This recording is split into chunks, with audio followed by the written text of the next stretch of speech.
Hey guys, Cronus Falls here, and today I am bringing you another unkillable comp, this time using only Man-Eater and Painkeeper. Now I want to give a shout out to Cold Brew Gaming. He was the first one I saw that had a video out on this, but I know he did get the idea off of a Russian YouTuber.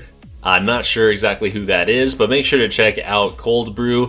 Check out his video on this as well if you want to, and I do believe he gives a shout out to the Russian YouTuber, so credit where credit is due. Now let's go ahead and get into it here. So the team I'm going to be running today is Man-Eater, Painkeeper, 2 Frozen Banshees, and Kale. So you can go ahead and just assume that the 2 Frozen Banshees are both using the same similar stat block here.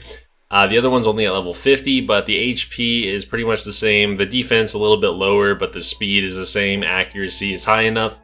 So for all intents and purposes, they are the same.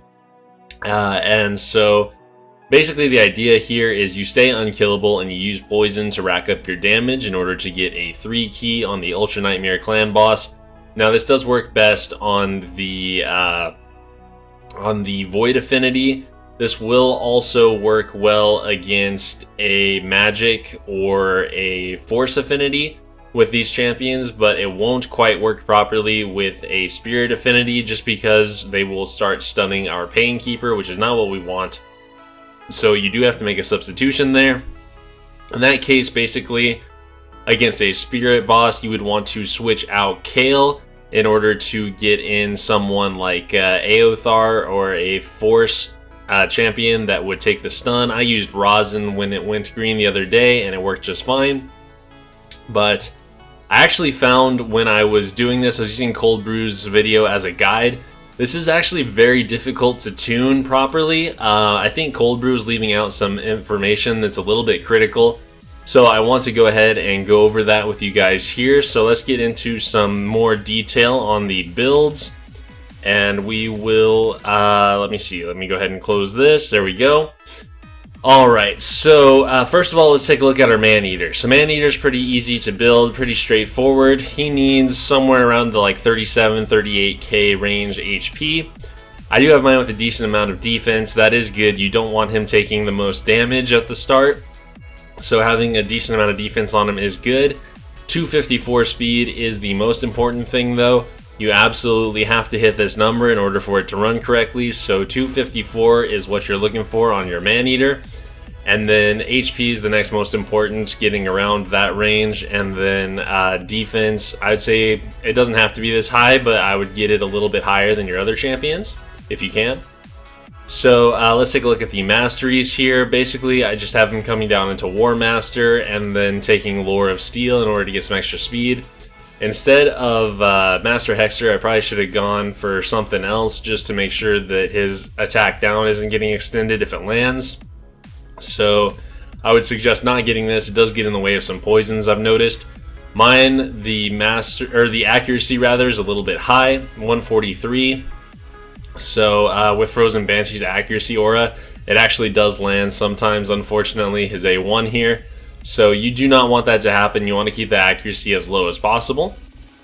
But that is Man-Eater's build. Now here comes the builds that I had the most trouble tuning and getting right, and I'll tell you why here in a second. But first of all, let's take a look at the stats. Painkeeper, you want 51k HP.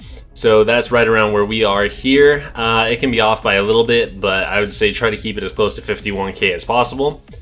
And then defense doesn't matter too much. You don't want it to be too much lower than whoever you want taking the stun though.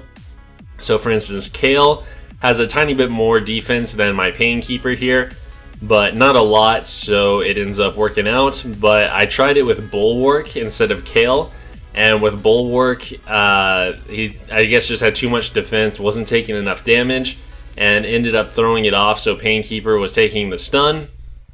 So keep that in mind. I think you could get Bulwark working if you got her defense up and then use this trick I'm about to tell you. But you need to get her to 240 speed imperative. So the speed and HP are the main things.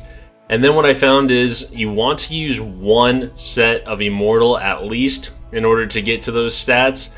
And so that was what was throwing it off. It wasn't working for a couple of days. That's why I didn't have a video out yesterday. I just couldn't get this working right. but I noticed that he had her in one set Immortal, so I tried it out and that ended up making it work. And the reason is because the Immortal set, if you'll see here, heals the target by 3% every turn. So that extra 3% health that she gains allows her HP to raise up a little bit at the start of the stun round, and therefore the Kale in this case will take the hit instead of her, because I was finding as we got further into the fight, the boss would eventually switch his stun attack over to Painkeeper because her HP percent was just lower for whatever reason after so many turns. Like sometimes it'd have to happen after 25, sometimes it could be 40 turns in, but with Immortal it seems to be working properly. So definitely make sure to get an Immortal set in there if you can. So now we've talked about Painkeeper, and that was the most important thing I think in getting this build running right. The rest is just getting the actual numbers on the build, but if you don't have that Immortal set, it is pretty tough. So let's take a look at Frozen Banshee here. So my first one, she's at about 33k HP, 2100 defense, 189 speed. So for your two main DPS, in this case my two Frozen Banshees, you want them to be between 188 and 190 speed. So you have a little tiny range there to work with. I wouldn't take it outside of that range at all if you can help it. And then obviously you want to get her accuracy high enough to land on Ultra Nightmare. So defense doesn't matter too much. Honestly, she's only this high because I had her built for Clan Boss previously. So she used to be above 4k, and once I switched her gear around, she was still above 2k. But the other one I'm running here at just level 50, you'll see her defense is down at 1389, and she still works just fine. As far as HP goes, 32 to 33k is right about where you want to be for these guys. So we're definitely right in there. Her accuracy is a tiny bit low for Ultra Nightmare, but we are running an accuracy aura with her, so it works out just fine. And you can go ahead and stack damage on these guys if you want to. You could get her to 100% crit rate as long as you have the gear for it, as much crit damage as you can, and just bump up your numbers a little bit. And then finally, the last component is going to be the person who takes the stun for you. In our case, it is going to be Kale. So Kale is coming in here. He has to be around 43k HP. So ours is closer to, or 43k HP rather. But ours is closer to 44k. It still works out. And then you need to be right at 124 speed. This makes sure that they are slow enough to still take the stun while they have the block debuffs and unkillable up. So it is very important you hit that speed. He also has enough accuracy to land his debuffs. And the defense, like I said, slightly higher than Painkeeper's, but not much. So keep that in mind. And so the reason for these HP percents working out this way is Painkeeper on her A2 attacks all enemies, then heals all allies by 15% of this champion's max HP. So once the boss starts taking all of your champs down to 1 hit point, then this is what allows the comp to work properly. So everyone gets healed up a certain amount, and you want Kale's percentage of health, even though they will all have the same HP number.